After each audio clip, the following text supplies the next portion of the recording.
دی عبداللہ paradox پر خوش آمدید۔ آج ہم ایک بالکل نئی اور بہت ہی زبردست سیریز شروع کر رہے ہیں۔ جی بالکل، اور میں تو اس کے لیے کافی پرجوش ہوں۔ ہاں، کیونکہ آج کا موضوع ہی کچھ ایسا ہے۔ ہم رابرٹ گرین کی وہ جو بہت ہی مشہور کتاب ہے نا، The 48 Laws of Power، اس پر بات کریں گے۔ بالکل، اور یہ کوئی عام کتاب نہیں ہے۔ صحیح بات ہے، یہ کتاب تو کامیابی اور سیاست کے سارے پرانے اصول ہی بدل کر رکھ دیتی ہے۔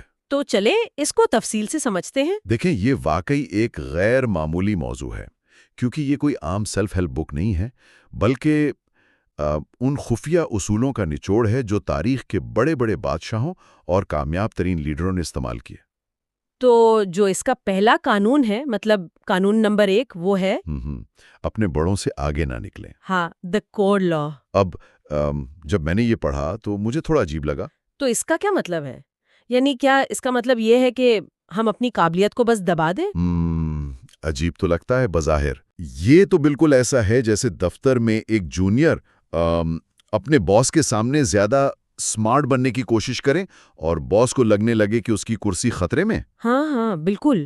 یہاں سب سے دلچسپ بات یہ ہے کہ یہ قانون اصل میں انسانی نفسیات اور عدم تحفظ کے گرد گھومتا ہے۔ اچھا، تو باس کا عدم تحفظ؟ بالکل، ہم سب میں ایک عدم تحفظ ہوتا ہے، خاص طور پر ان لوگوں میں جو پاور میں ہوتے ہیں۔ جب ایک ماتحت اپنی ذہانت کی ضرورت سے زیادہ نمائش کرتا ہے نا، تو باس یا ماسٹر فوراً عدم تحفظ کا شکار ہو جاتا ہے۔ ارے واہ! تو اگر کسی شخص کو اس کی قابلیت کی بنیاد پر نوکری ملی ہے تو وہ اپنا ہنر کھل کر دکھائے بھی نا۔ یہی تو وہ خطرناک غلطی ہے جو اکثر لوگ کرتے ہیں۔ تو ہم اپنی قابلیت دکھانے کے چکر میں خود کو ہی نقصان پہنچا دیتے ہیں۔ بالکل ایسا ہی ہے، اور اپنی ہی تنزیلی کا سبب بن جاتے ہیں۔ اس کی ایک بہت زبردست تاریخی مثال ہے۔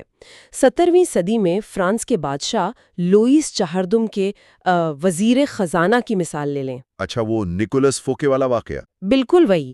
اس نے بادشاہ کو خوش کرنے کے لیے تاریخ کی ایک بہت شاندار اور مہنگی ترین تقریب رکھی۔ ہاں، اس کا خیال ہوگا کہ وہ اپنی بے مثال قابلیت اور بادشاہ سے وفاداری ثابت کر رہا ہے۔ لیکن بادشاہ کو لگا کہ وہ اس سے زیادہ اہم اور طاقتور بننے کی کوشش کر رہا ہے۔ اس کی چمک دمک نے بادشاہ کو اپنی ہی طاقت کے بارے میں عدم تحفظ کا شکار کر دیا۔ صحیح، اور میں شرط لگا سکتا ہوں کہ بادشاہ نے اسے اس نظر سے بالکل نہیں دیکھا ہوگا۔ جی نہیں، بادشاہ کی انا مجروح ہوئی، اور نتیجہ کیا نکلا؟ اس نے فوکے کا پر جھوٹے الزامات لگا کر اسے زندگی بھر کے لیے قید خانے میں ڈال دیا۔ اوہو، یہ تو بہت برا ہوا۔ تو یہاں خاموشی کی طاقت کام آتی ہے، رائٹ؟ بالکل۔ اگر ہم اسے بڑی تصویر سے جوڑیں تو اصل کامیابی خاموشی سے کام کرنے میں ہی ہے۔ حکمت عملی یہ ہونی چاہیے کہ ہمیشہ اپنے اوپر والوں کو یہ احساس دلایا جائے کہ وہ زیادہ عقل مند اور بہتر ہے۔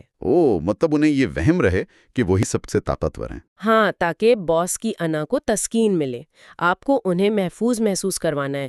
نتیجہ یہ نکلے گا کہ باس خود خوش ہو کر آپ کو بلندیوں تک لے جائے گا، ورنہ وہ آپ کو اپنے راستے سے ہٹا دے گا۔ 100%۔ اگر آپ نے ان کی روشنی کو ماند کرنے کی کوشش کی تو وہ اپنے دفاع میں کچھ بھی کر سکتے ہیں۔ یہ تو واقعی ایک گیم چینجر سوچ ہے۔ جدید دور میں اور کارپوریٹ دنیا میں بھی یہ کتنا اپلائی ہوتا ہے؟ خیر، ہم نے آج بہت اہم نکات پر بات کی ہے۔ جی بالکل، اور یہ تو ابھی صرف شروعات ہے۔ ہاں، یہ تو صرف پہلا قانون تھا۔ قانون نمبر 2 کے بارے میں جاننے کے لیے چینل دی عبداللہ پیراڈاکس کو فالو کرنا نہ بھولیں۔ ہم اس سیریز میں بہت کچھ نیا سیکھنے والے ہیں۔ بالکل، اور اس ساری بحث کے بعد ایک اہم سوال پیدا ہوتا ہے جو میں سب کے لیے چھوڑ کر جانا چاہوں گے۔ جی بتائیں۔ کیا دنیا میں اصل طاقت واقعی اپنی قابلیت کی روشنی کو چھپانے میں ہے، یا پھر یہ جاننے میں ہے کہ اس روشنی کا رخ کس وقت اور کس کی طرف موڑنا ہے؟